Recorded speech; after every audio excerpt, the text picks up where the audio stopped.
Hey guys, so today, oh man, sometimes you find like a legitimate, genuine psychopath in the wild, and by in the wild, I mean like out of context. Obviously in like an interrogation video, right? You might see a psychopath, and you'd be like, oh, okay. But sometimes you see it in like just the lack of empathy, and this is terrifying. This is terrifying, and I wanted to do a new little series on this channel called Bad Tech Takes because this is just the worst take I've ever seen in my life.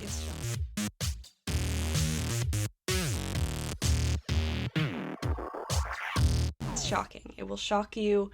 It shocks me, and it really makes it so that you really kind of are forced to think about the fact that these are the people developing this stuff. These are the people that are in the tech space that are making waves, that are really, have a lot of control and have a lot of power in the tech space. And this guy is just an absolute, he's terrifying. I can't even, I want to make a joke about it, but it's not funny. He's just legitimately terrifying. So let's go through this. We'll watch it together, I'll break it down, I'll explain some things. Basically, the background you need to know. So in this video, we have two main characters. So first we have Joseph Jax, who is a Silicon Valley angel investor. I'm not even going to get into the whole Silicon Valley angel term for like massive investors. But yes, so Joseph Jax, he's a big advocate for open source technology. And then we have Connor Lahey, who is an AI safety researcher. Connor Lahey is like a AI Jesus. If we create superhuman systems of whatever kind, and especially if you post these open source, what do you think happens? Okay, so just real quick, and I'm sure you guys know what open source is, but just real quick, let me just say it. Open source basically means that anyone can access the code, the software. It's like if you build something open source, it means it's publicly available. In a short, very, very basic summary, okay? What happens next? A lot of bad things could happen. In fact, a lot of people could die. A lot of people could be killed. I think that is not reason enough to prevent any progress or prevent any forward momentum towards actually unlocking those types of systems.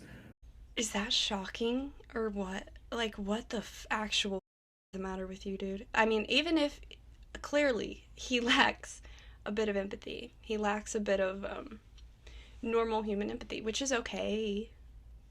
But to go this blatantly on a podcast to talk about AI safety and say those words is absolutely shocking. I don't know if he lives in an echo chamber and he just forgot for a while that he needs to hide his psychopathy, but I think he did, and I think he slipped here because I've watched other interviews with him and he is controversial. He does say some things that make you like raise an eyebrow, but that explicit has not happened as far as what I've found of him speaking in his other interviews. This is so blatant and terrifying. Yes, a lot of people will die. People will die, but I don't think that's any reason to prevent any progress. Are you kidding me? That is the main reason. That is the only reason to do anything. There's no other, what? Okay, let's keep going. I'm in shock. Because there are far more good people in the world that are, caring and protective of human life than there are people who are toxic and evil and bad. That is just fundamental fact in reality. You can disagree with me, Connor. So let me really quickly clarify what exactly they are debating or arguing about.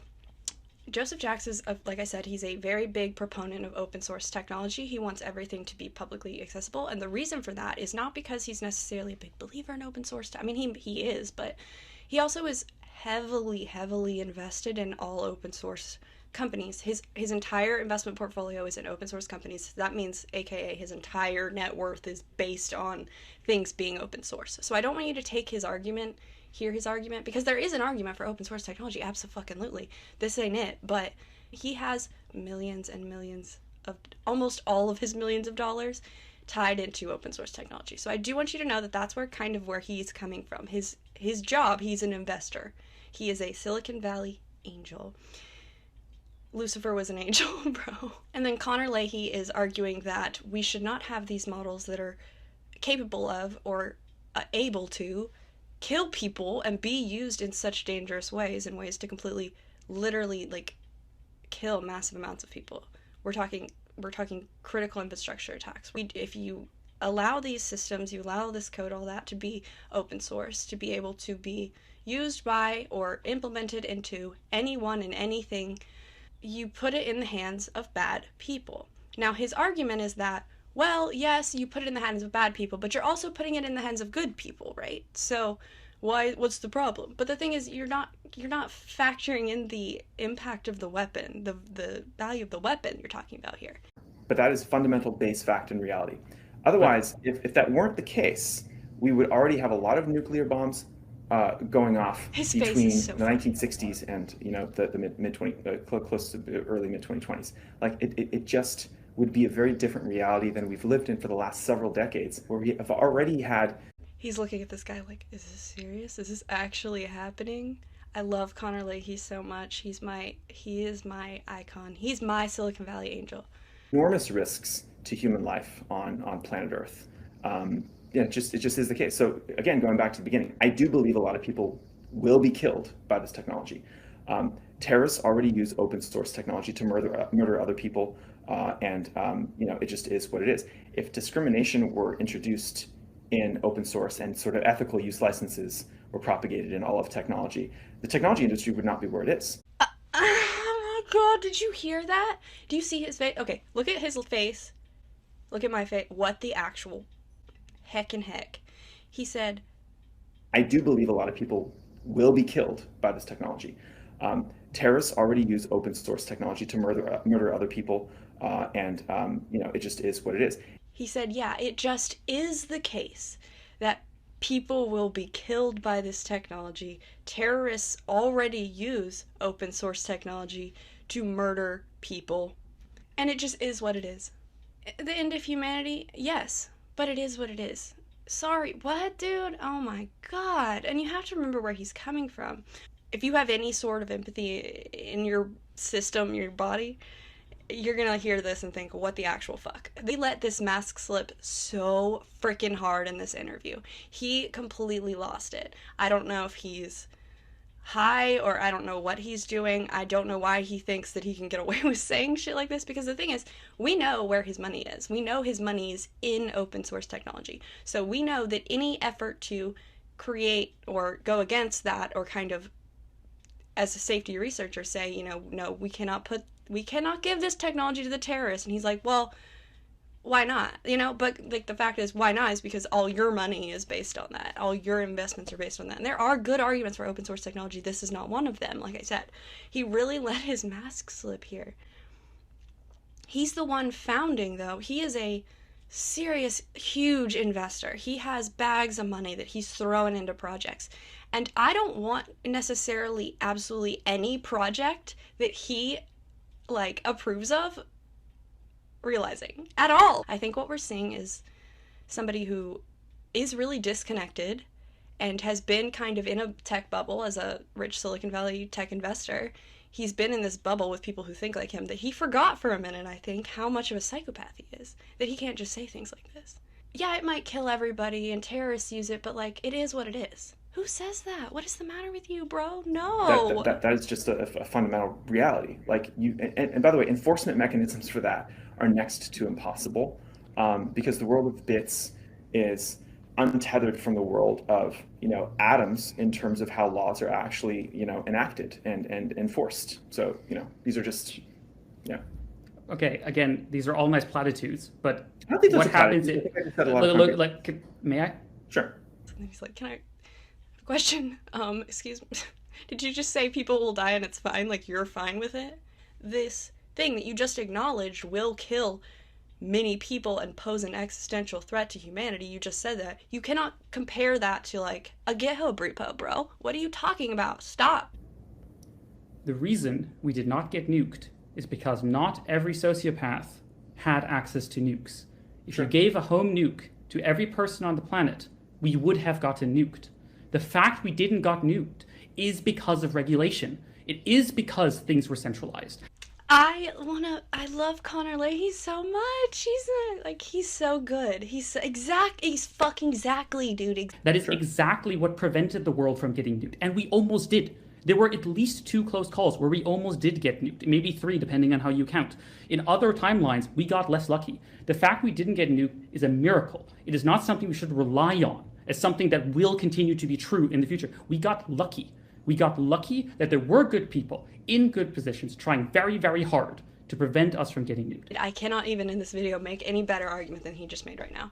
This man is an icon. He is literally sitting in the face of a freaking psychopath and telling him, the rest of us aren't like you, and you need to get your shit together, dude, because you're really exposing yourself here in ways that, like, I don't want you funding my company, because if somebody who thinks like this approves of what I'm doing, I'm probably doing some crazy bad shit, right? So that's the thing, and these are the people that are funding and are building this technology. They are out there. They are not safe people. Like, the fact is, yes, if you hand a nuke, or if you hand an AI weapon, right, when you're AI capable of building weapons, whatever it is, if we're talking about nukes, AIs, guns even, yes, if you get a group of 150 people, random, right, and you throw them in a circle and you give every single one of them a gun, they're all gonna die.